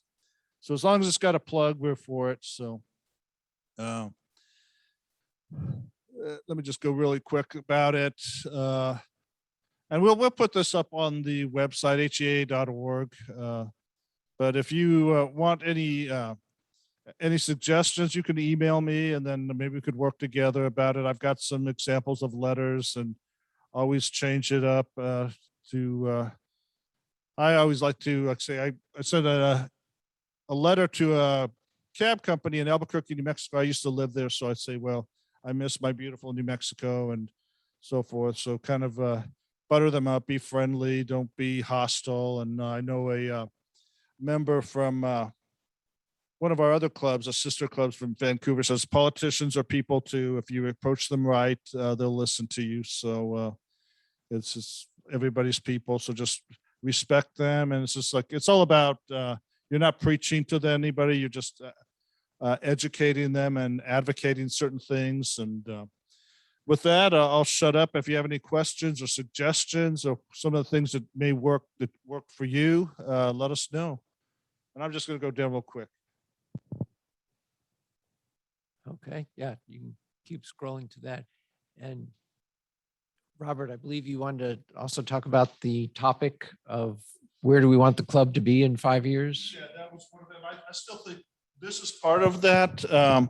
Maybe like in 5 years, we might not even need to be educating people anymore, but I was just thinking this should be a part of it. But if anybody else has any suggestions where we want to be in 5 years, I think Cullen raised the question. I don't know if he has an answer, Cullen. Oh, I have no answer. No, I have no idea. But maybe aviation, maybe boats. There's other areas that will have new vehicles for us to talk about. But I think it's a good question. If everybody's driving an EV, what are we doing? Well, of course, the club started with folks doing projects, and I think projects are something people are always going to do, in my opinion, going forward. You know, as far as the future, people like to work on projects. So conversions of old favorite cars, I think, will certainly be a topic so that you can keep them running as electrics. We did have the one outing of our group up to Lake Conroe, and we met, I believe his last name is Robinson, the gentleman who takes boats and puts electric motors and batteries in them. So that was really good. We didn't get a chance to get on the lake like he wanted to, just due to constraints and things like that. But we saw his boat. So we climbed into his boat and got to see all the equipment that he had changed out for that conversion of that particular boat. But he does it, and he says he delivers electrified boats nationwide. And of course, our past president, being an airline pilot, he's gone over to Europe and he's flown the Italian Pipistrel electric airplane. And Rod, I know that you've sent out quite a number of articles about different companies. We've had a speaker from Buy Aerospace. That was really good to hear about what. Also, a lot of this is on our Facebook page. So if you go to our Facebook page, I'm new to Facebook, so I've just started loading up some articles that you can get from Electrek and Green Vehicles and all the major EV sites. And sometimes you get responses back. And most of the time, don't feel bad if you're ignored, but sometimes you get the responses back. This was like 4 years ago, 5 years ago. So much has changed. So you really don't have to talk to vehicle manufacturers anymore. So thinking of that site, Electrek, yeah, folks in the room aren't familiar with it. Electrek.co. It's not .com, it's .co. And Nigel, I don't know if you're familiar with electrek.co, but it's, you did, okay. But if other folks online want to check that out, there's always a lot of good information about what's happening with the latest technology developments.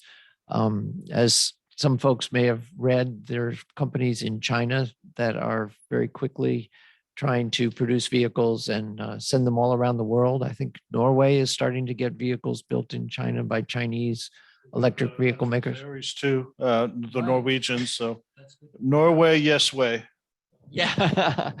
So some folks may have seen that commercial that got put out, yeah, with Will Ferrell in it about Norway, no way, because they're so far ahead of the US. So it was a good point that someone made about what's going on with India and other places. I think that with the technology coming down in price, hopefully those countries will go straight to electric vehicles, not build up a big fleet of gasoline vehicles first. And similarly with their sources of electricity, instead of building more and more coal plants, that they will go directly to wind and solar. I saw the chart that showed that in the US, about 1/3, these are just real rough numbers, of the new generation installed in the United States, so that's not worldwide, but in the United States, about a third was solar power, about a third was wind power, and a third was natural gas. So no new coal or no new nuclear or some of the other minor things like wave energy, which really haven't taken off. I've kind of understood the problem with the wave energy is there's so much energy in the waves, it breaks the equipment. And being in salt water, they tend to corrode and have problems. So that hasn't worked out real well. And then also geothermal energy hasn't moved a lot because the fluids that come up from under the ground are also very corrosive. And so it's hard to build equipment that will generate electricity from those for very long because the deterioration. But the wind turbines keep getting bigger and bigger.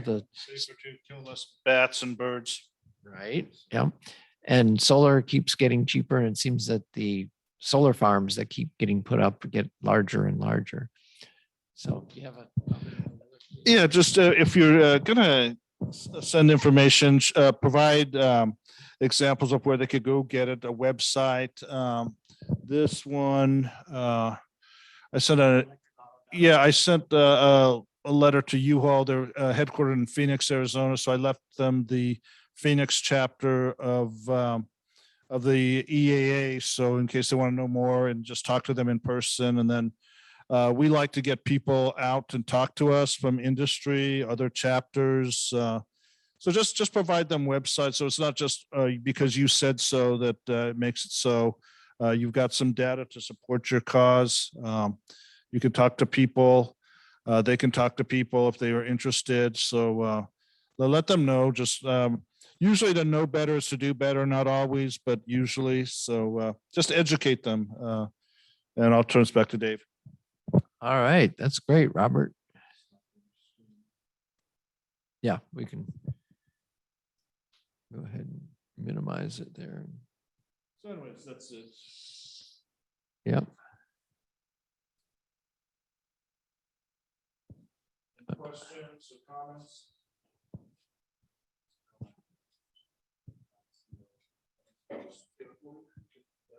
Yep, there you go. Fred's asking for the spelling of electrek.co. Yeah.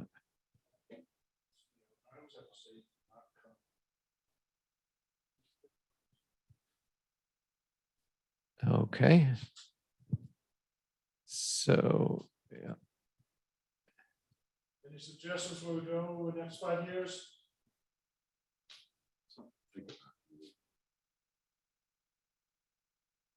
Right. Sometimes asking the right questions is the way to get the right answers. Right, exactly.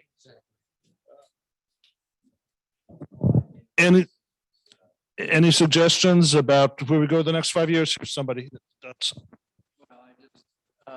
More information about leasing because of the change in technology. That actually sounds like a good way to go for a lot of people. Really. So that's all. well, the advantage of an EV is you could always change out your battery, or you could change out your car. You could keep your batteries, get a new car, or else keep your car, get a new batteries. So any suggestions where where the club might want to go in the next 5 years?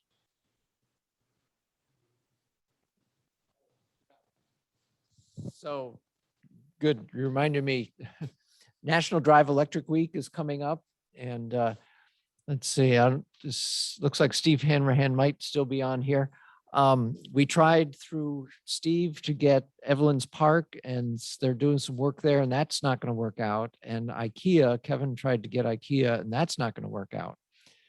So those two locations where we've shown cars before are unavailable. It's getting close in because it starts on September 25th and runs through October 3rd, National Drive Electric Week. If we want to try to do something in person, of course, there's a lot of things online. A lot of different clubs around the country and even around the world are putting virtual events on. So I encourage everybody to look those up. So you just go to Google National Drive Electric Week or NDEW, NDEW.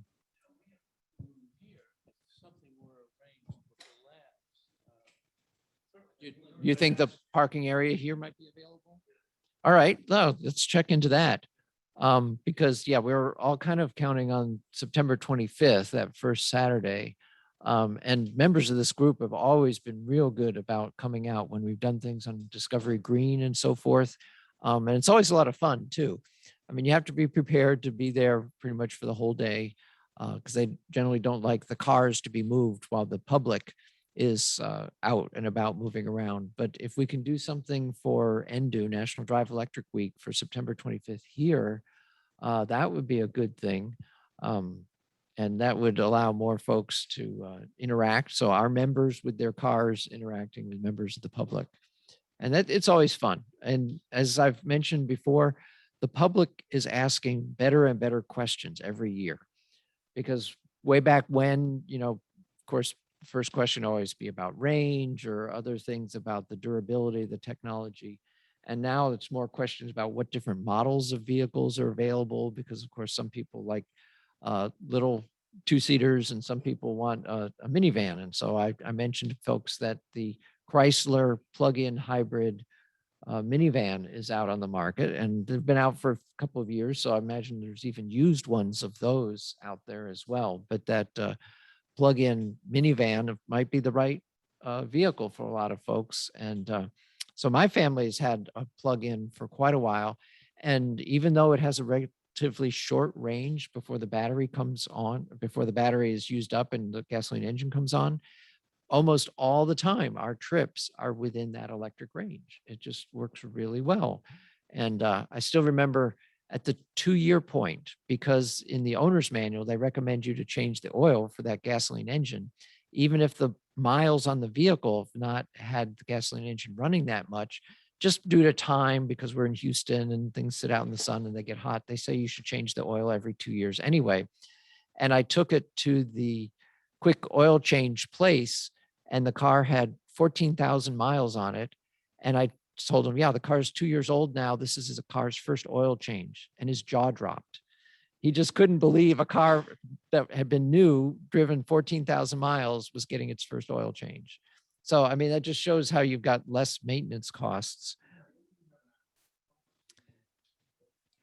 You can gauge, you can see how many miles you've driven electrically. So it's not hours like in an airplane, usually you have hours, but obviously what's not been, the miles that haven't been driven, and I can't remember the numbers, but it was probably like 11, 12,000 out of the 14,000 were all electric.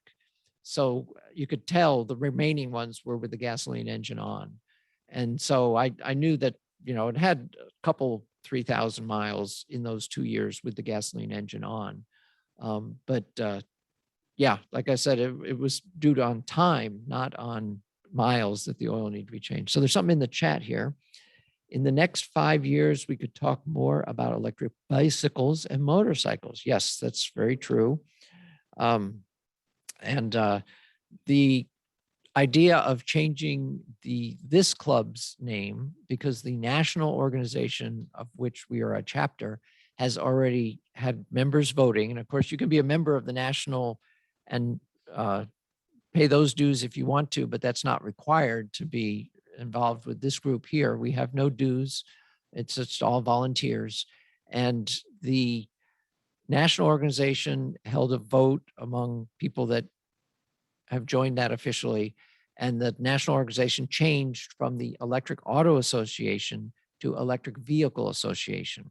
So here, this comment talking about electric bicycles, electric motorcycles, that's exactly, I think, why the leadership of the national organization pushed for that change, is because not only are we seeing the electric airplanes and the electric boats, the electric bicycles, electric motorcycles, all these different vehicles. And so that's something that we are looking at here now for this club. We will maintain the EAA Electric Houston, HEAA, Houston Electric Auto Station.org website. But we may also add another one, and we'll decide later about whether we want to change the name officially, just to consider those other vehicles. But yeah, that's the direction that the national organization is moving. And among the chapters, I've forgotten how many chapters there are in the US and Canada, et cetera, of the national organization. Quite a few of them have had the V for vehicle in their names all along. Quite a few have had the A for auto. I don't know how each organization is decided, but definitely we're all seeing more and more electric vehicles out there. So yeah, about what's going on in the next 5 years, I always love hearing about folks' projects and things like that. I don't think Robert Powell is on the line this time, but he's drives a Zero electric motorcycle. And when we met up, very graciously, he contributed this microphone and this camera to the club. when we met up, and then he drove off in his zero electric motorcycle. It's just wonderful to not hear that noise that you get from so many big bikes. I understand a lot of folks like the sound. That's a good thing for some folks, but you know, having the quiet is good too. I mean, today in my neighborhood, hearing a gasoline powered lawnmower close to the house was kind of annoying. You know, it would have been nicer to not have that noise. So having electric yard equipment, you know, there's a lot more now on the market than there was a year ago. To me, that's a big plus. You don't have to have that noise. So yeah, Robert. We're also into alternative. So when people talk about, well, you're getting electricity from a dirty coal plant, well, that's becoming less and less of a thing now. The Sierra Club has this program to phase out coal, and based on their baseline, there's fewer coal plants in operation than there are that have been retired. So we encourage solar. I've been with Green Mountain almost 20 years, so I get my electricity from West Texas wind farms. So we could also segue into alternative energy and projects with solar and so forth. And Bill Swan talked about that in the past, and things like that.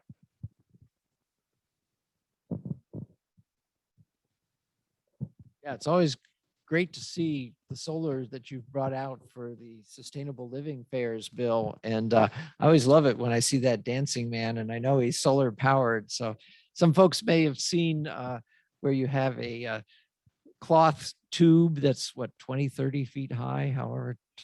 Dancing man, yeah. Do you know how tall he is?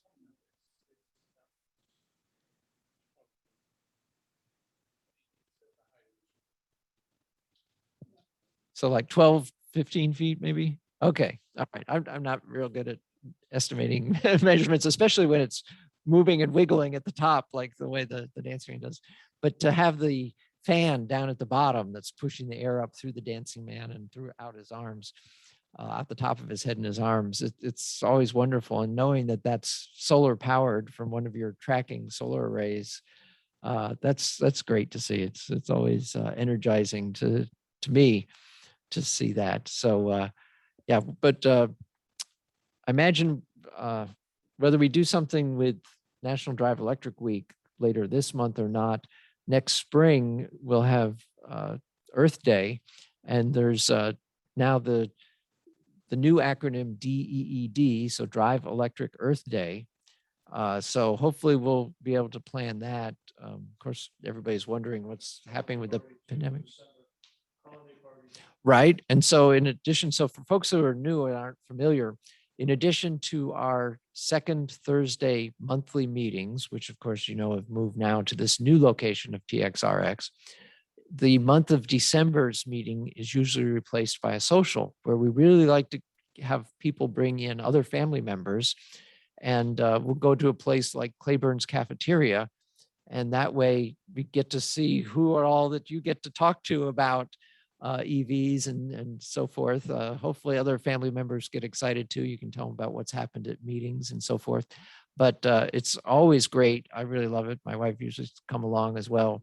And we go to a place in Houston where we can all meet up together with each other and other family members and talk EVs or whatever folks want to talk about. As you say, Robert, where the electricity comes from is becoming more and more important. And so it's really great to see how much more renewable energy. And so therefore, that's what we're driving on. Of course, I've always liked the expression driving on sunshine, which is a good. Right, the PV and photovoltaics. So that's a good thing as well for that. And so for coming up meetings, of course, I'm always open if some folks either know of someone who's a speaker or want to be a speaker themselves, talking about, thanks, Bill, telling us about the batteries that were in that photo there. Because, of course, a lot of folks get excited about projects where they take batteries out of older EVs and reuse them in stationary applications. So that can extend someone's photovoltaics from the daytime hours into the nighttime, of course, which is good. But projects like that, I always like hearing about what the new battery management systems are capable of doing, things like that, the BMSs that come out.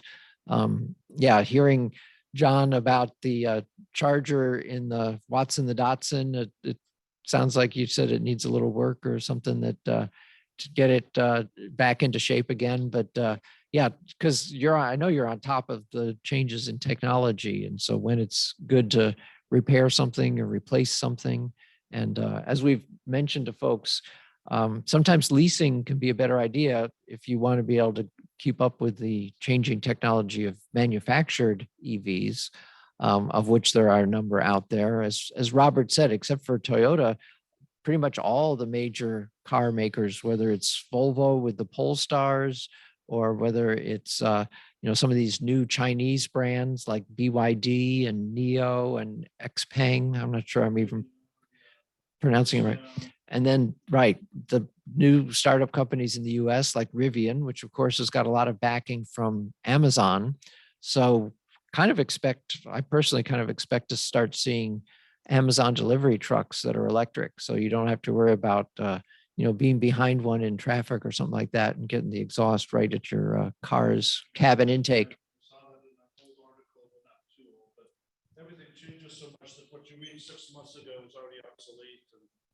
Yeah. Right, exactly. Exactly. Yeah, the technology is changing so fast. So yeah, if anybody has a favorite article or something like that, bring it up here at the meeting and we can be sure that everybody else is taking note of it. So we talked about the website Electrek. There's also EV, some of the other names. Electricauto.org. Our one of the former presidents called the Mother Church. It's the Home Club Electricauto.org is the and then we've got different ones.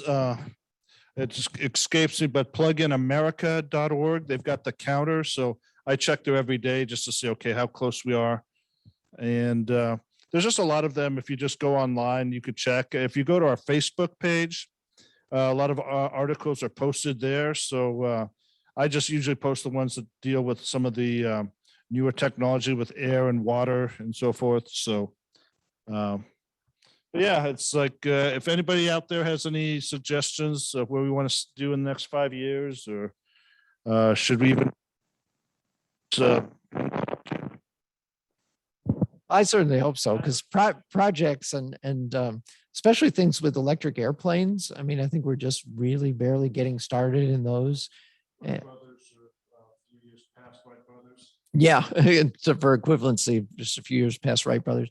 And if anyone's interested in autonomous vehicles, whether they be flying or on the ground, and has information about those, that kind of plays into things, because some people want to kind of know what's going to happen with vehicles in general. What seems to be they'll mostly be electric, but in terms of autonomous vehicles, I've seen some of the test autonomous vehicles are the plug-in hybrids. So they do have gasoline engines in them.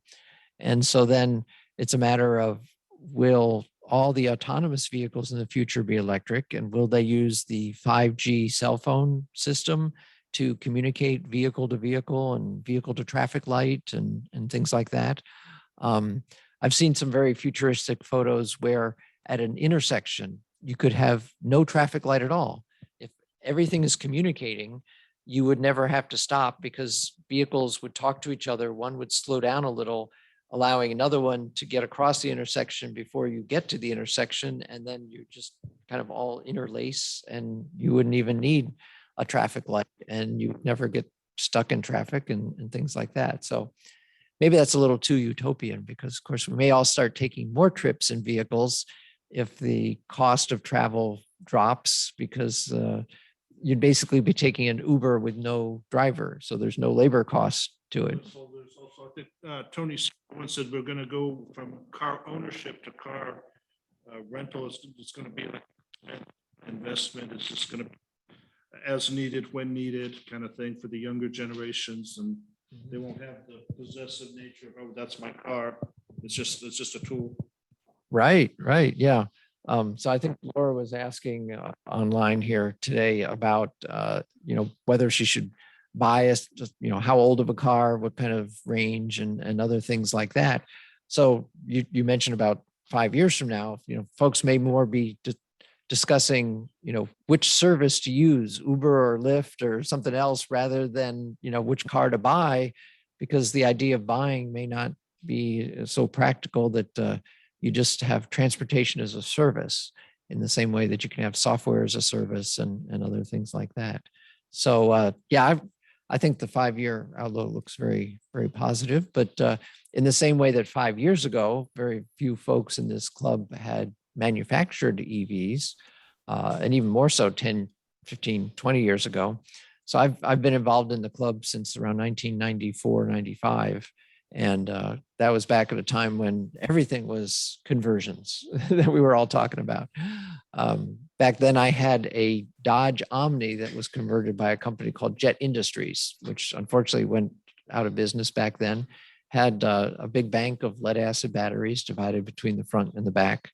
And it had a top speed of maybe 40 something miles an hour and a range of something like 25 miles. So, but the most unique thing about that car was, in order to have heat for the wintertime, it actually had a filler for gasoline, and it had a gasoline powered heater in an electric car. So yeah, it's kind of wild, but yeah, that just shows how they managed to build a car that would drive, but since you're carrying people and it gets cold in the winter, that's what they did as a compromise back then. And now we're getting cars with fewer and fewer compromises. So I think 5 years from now, we'll be, talking more about what electric airplane ranges have gotten up to and things like that. Maybe we'll have more pilots in the group. Air taxis going from place to place to the airport or wherever. And so that's already a reality now, but they just haven't mass produced it. So the technology is there, but the economics aren't quite there yet. Right, exactly. Rapid rail begins from city to city. Yep, that's another good way to go. So, okay, any questions from folks who are online?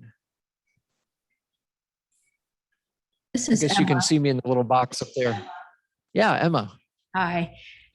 This is, I was just wanting to mention an event that's coming up if people are interested, since we've been talking about sustainability and the environment. World Cleanup Day is Saturday, September 18th. And the company that I work for is actually doing a Adopt a Beach thing down in Galveston that day in the morning. So if anybody's interested, and I'm planning on going, so if they're interested in joining and want a carpool, yeah, get a hold of me. That sounds like a great effort. Yeah. Very good. Glad you brought that up. Thanks. So yeah, we'll be checking things out in terms of other events, whether we can hold it on either Saturday the 25th or some other day close to that, an NDO National Drive Electric Week event here at TXRX. So today, Bill and I talked with some of the staff here more about keeping us on the schedule there so that we can be here on the second Thursday of every month. And so this is the second time we use this room. We did use another room here one other time. So it might depend on the size of our crowd and equipment availability and things like that. So in the announcement, we should always talk about either this classroom or the large room or the computer room. But it's all coming in the same entrance to the building. So as you probably saw, there's just like a cardboard sign with some hand painted lettering that says TXRX. They've got quite a bit of signage now for the East End makerspace. And I noticed specifically off of navigation that there's now like a big metal, not an obelisk, but a big metal structure. So I guess some of the machinery here to cut out for East End makerspace, EMS. And so now it's maybe a little bit more obvious where to turn in. Still the sign at the first turn in that sometimes people accidentally turn into with the East End makerspace and an arrow pointing, keep on going. And it's not actually the so Center Point has some frontage on navigation, and the property here that the East End Makerspace is kind of more U-shaped because it has the entrance that goes into the tire business. So that first entrance, the incorrect entrance, and then past Center Point, and then the correct entrance. So both of them come back to this building here, different parts of the building. And then as you walk up to the building, it's written in big letters at the top of the building, East End Makerspace. But then you might notice that off to the left, the better entrance to come in is actually got a little sign. We'll see if they come up with something that's a little bigger, more permanent, that actually says TXRX in bigger letters than the little one. But yeah, so we're working with them to get on the schedule on a regular basis. There still is the concern, I guess, about the gate and when they normally want to lock that. Yeah, so they'll figure that out. It seems to me that as more and more businesses come in here, I mean, they're going to have people that want to work into the evenings and so forth, so that the businesses that rent space in the building are going to want to be able to get in and out. Yeah, concerns about security and things during the night. But yeah, this is the modern way that business operates 24/7 now. You can have workers anywhere in the world all contributing from their remote locations. And so I would think those new businesses want that. And so it was real interesting, Bill, that we met Ben, who has the woodworking business in the building here now. Yeah, so that's a good one too. So, okay, anything else, Emma, or other folks online? So Steve Hanrahan, I see your name up there, and I already mentioned that we're not going to be able to use Evelyn's Park for National Drive Electric Week, but if any other locations that you think might work come up, let me know. So Yeah, Dave, if we do end up hosting Endu at TXRX, yeah, as you mentioned, the challenge for people who have never been there will be getting to the right location. And I did post in the chat the PDF that I had put together with some instructions and images on how to get to TXRX. So hopefully that'll help, because it looked like somebody online, maybe it was Grayson, it sounded like was trying to get to TXRX but got lost. So anyway, just wanted to let you know that I posted those instructions. You should get your little man, your giant man. yeah, the dancing man might be. Yeah, the problem with IKEA, with having National Drive Electric Week here at TXRX is there's no traffic. IKEA has traffic. The park has traffic. We need some, I mean, how are we going to get people to look at them? I mean, that's the issue. You needed some traffic. Yes, that's a good point. Not just the difficulty in getting to TXRX, but yeah, traffic. And driving through that area is not exactly, that easy. So you're right. A more visible location.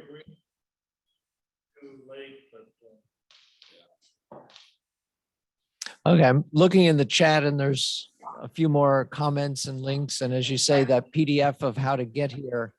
So everybody online can look at the chat, and the chat becomes available on the site afterwards too, right, Colin? Sorry. So what we see on the chat, I know there's a file created by Zoom. And it's not on the, it doesn't go with Facebook, but it does show up on our website. Okay, so if anybody needs either that PDF or these links, go to HEAA.org and you can find the information from this meeting tonight. So the text of this chat, as well as the video with the audio recording, and then information, slides and things like that. In our case tonight, it was from Nigel. So Steve, I see you've popped up there in a window. Yeah, can you hear me? Yes, can hear you Okay. fine. Yep. Yeah, I've been in and out of the meeting here tonight. I was having a brief discussion with the principal over Condit Elementary in Bel Air, which is right across from City Hall, just south of Bel Air Boulevard on South Rice. And that may be a possibility for a venue. They've got 2 parking lots, one big one where we could put the cars and a second one where we could use for general parking. And they've got a big covered overhead area. So I don't know. Great. I don't know what kind of numbers of people we have, but I think the venue's available. All right. All right. So folks, either whether you've newly put your name on the list tonight, we'll send out an email as well as putting it on our Facebook and our website.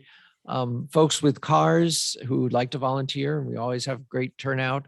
The time when we had the wind energy conference here, they wanted about at least 8 cars and we had 13 folks volunteer with their cars.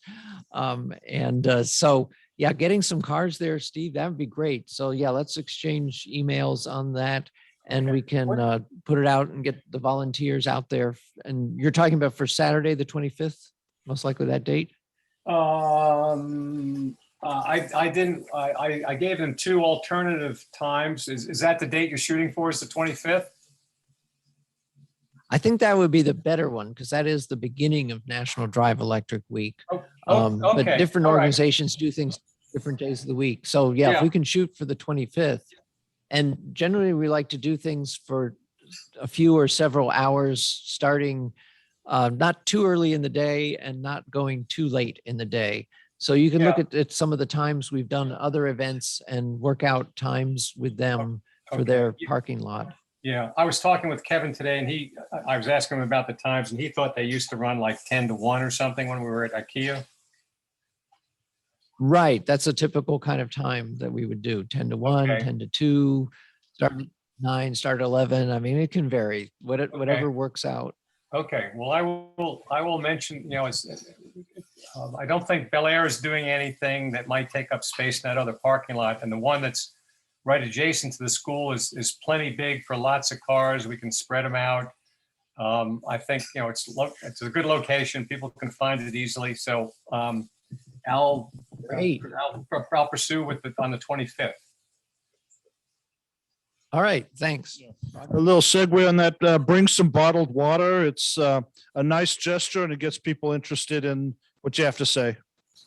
Yeah, that's a good thing. Yep. All right. Okay, so we've gotten past 8:30 now. Yeah.